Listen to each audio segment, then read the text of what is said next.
Okay, let's jump straight into this explainer. We're unpacking something literally everyone watching this has felt at some point. The incredibly relatable, sometimes overwhelming anxieties of growing up and, well, just being a person, all hidden inside a beloved animated show. Now, you might think it's just a cartoon about a family of Australian cattle dogs, but honestly, beneath those vibrant colors and the playful games, there is a profoundly deep exploration of human psychology. Today, we're going to use the hidden lessons inside Bluey to break down the crushing weight of expectations, that nagging fear of falling behind, and the beautiful, completely messy reality of simply doing the absolute best we can. But before we really get into the weeds here, I want you to ask yourself a super profound question. And I mean, really think about it, because this sits at the very core of the emotional journey we're about to explore. Are you running your own race or someone else's?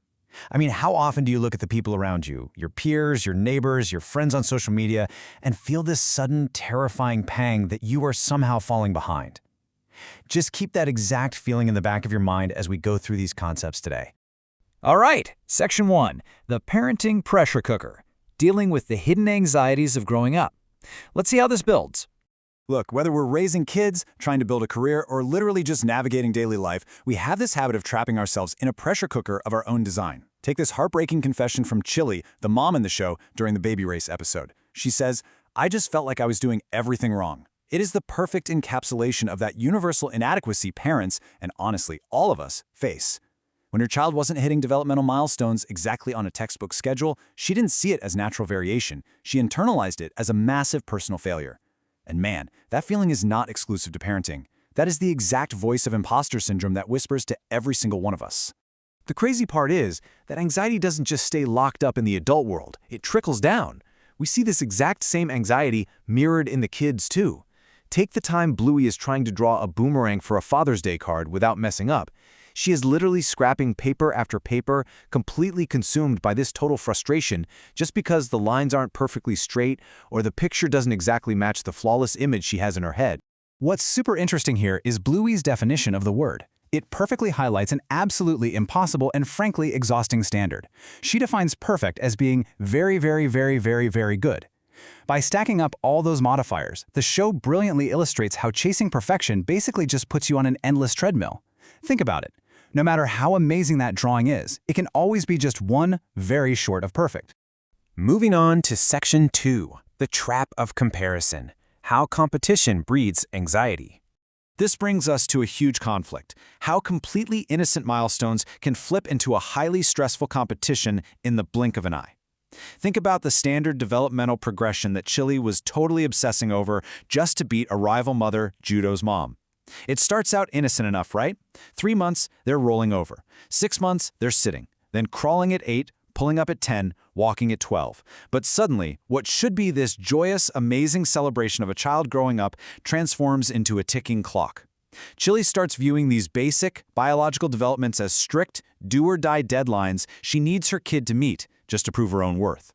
And this creates a brilliant, stark contrast between a flawless textbook trajectory and real-world, messy reality. Judo's progress is totally traditional. Crawling forward, pulling up on furniture early, she's crushing the textbook timeline. But Bluey's progress? Well, she rolls to get around. She does this hilarious bum shuffle. She literally crawls backwards. It's delightfully unique and just completely unconventional. So the crucial takeaway here is that even when actual medical doctors told Chili there was absolutely nothing to worry about, that intense comparison trap made her feel like she was losing a race that shouldn't even exist in the first place. At one point, she actually looks at her baby and says, "You are definitely not winning the baby race." It just goes to show that logic and sound advice fly completely out the window the second we start comparing our messy, behind-the-scenes struggles to everyone else's flawless highlight reels. Which leads right into Section 3, learning without cheating, building resilience through failure. Because dealing with failure isn't just about trying to ignore comparisons. It is entirely about how we handle losing, and that takes us to the backyard obstacle course. See, once we realize we aren't perfect, we have to learn how to actually cope with the challenges standing in our way. In this sequence, the dad bandit flat out refuses to hand Bluey an easy victory. He is teaching her that obstacles don't just magically vanish. When they're racing on this obstacle course, he doesn't slow down for her. He doesn't let her win just to spare her feelings. He beats her, fairly and squarely. And pushing through that kind of challenge rather than taking a shortcut or artificially cheating your timer down to 0 is what builds actual real-world resilience. Sure, Bluey is super frustrated by the constant losing. At one point, she actually does cheat to win the prize, which is a bowl of sour sherbet. But guess what? The victory feels completely hollow. It invalidates the whole thing. The show cleverly uses that sour sherbet as a metaphor here. The sweet taste of success only actually happens when you put in the honest work to overcome the obstacle. Okay, let's jump to Section 4, Navigating Imperfection and Change, Compromise and Chaotic Growth. Let's dive into how these characters manage the incredibly chaotic, constantly shifting dynamics of growing up. Specifically, what happens when Bluey and Bingo finally get their own bedrooms? Because growth isn't just about winning and losing, you know? It's about adapting to the changes that completely nuke our perfect little routines. When the sisters decide to sleep in separate rooms, it kicks off an avalanche of compromises. First, you have to move the old bed and divide the physical space. Then they have to compromise on shared stuff, like who gets to keep Gloria the toy, who gets the frog lamp, and most importantly, making absolutely sure someone says goodnight to Malcolm the potted plant so he doesn't get scared. It organizes the chaotic reality of personal growth perfectly. It's not clean. It requires constant adjustments, and it's packed with these sweet, funny moments. This is what real progress looks like. It's an ongoing, messy negotiation. And it all circles back to just accepting that life is fundamentally messy. It's a sentiment Chili echoes when she's comforting Bluey about those frustrating boomerang drawings. Chili sits down with her daughter and openly admits her own imperfections, literally saying, parenting is tough, drawing is tough. That shared vulnerability is just incredibly powerful. It completely shatters the illusion that adults have everything figured out, and in doing so, it gives the child permission to be imperfect too. Then you have Bandit's reminder to Bluey after some pretty rough boomerang games, which acts as this brilliant emotional anchor for the whole family. He basically acknowledges that life is going to throw you around. You're going to scrape a knee or get incredibly frustrated trying to draw a perfect picture. But he pairs that harsh reality with a massive affirmation of her strength, saying, it's a good thing you're tough. He's telling her straight up, you do not need to be flawless. You just need to be resilient. Now for our final section, Section 5, Running Your Own Race. The emotional climax. Let's move to the ultimate resolution of this entire expectation pressure cooker. We're going to check back in with Chili, who, remember, is still agonizing over her baby's backward crawling and bum shuffling. Now, think about the number 8. That is the number of children Coco's mom has raised. And having 8 kids gives her the undeniable, hard-earned wisdom to see right through the absolute nonsense of the baby race. When you've raised 8 children, you have literally seen every possible variation of normal.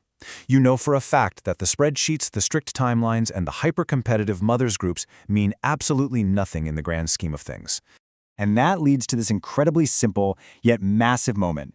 Coco's mom looks at Chili and delivers a quote that brings tears of pure relief, validating every single fear and anxiety we've talked about in this explainer. She sees Chili's exhaustion, she sees the worry, the crushing weight of all that comparison, and she simply says, you're doing great.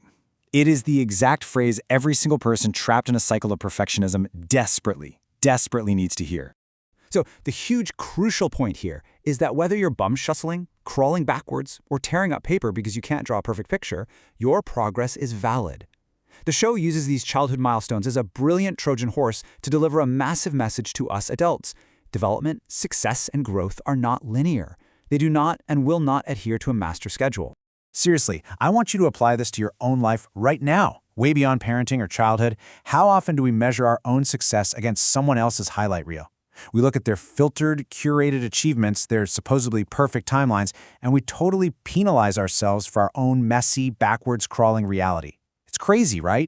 Which brings us to this beautiful, definitive piece of advice from Chili to Bluey, perfectly summarizing the entire heart of our explainer today.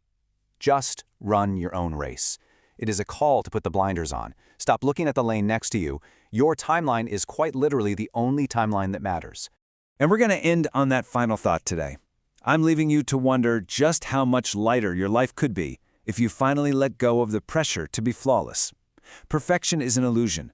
Your unique pace is exactly right. So, the only question left to ask is, are you ready to stop running someone else's race? Thanks for joining me on this explainer, and until next time, keep running your race at your pace.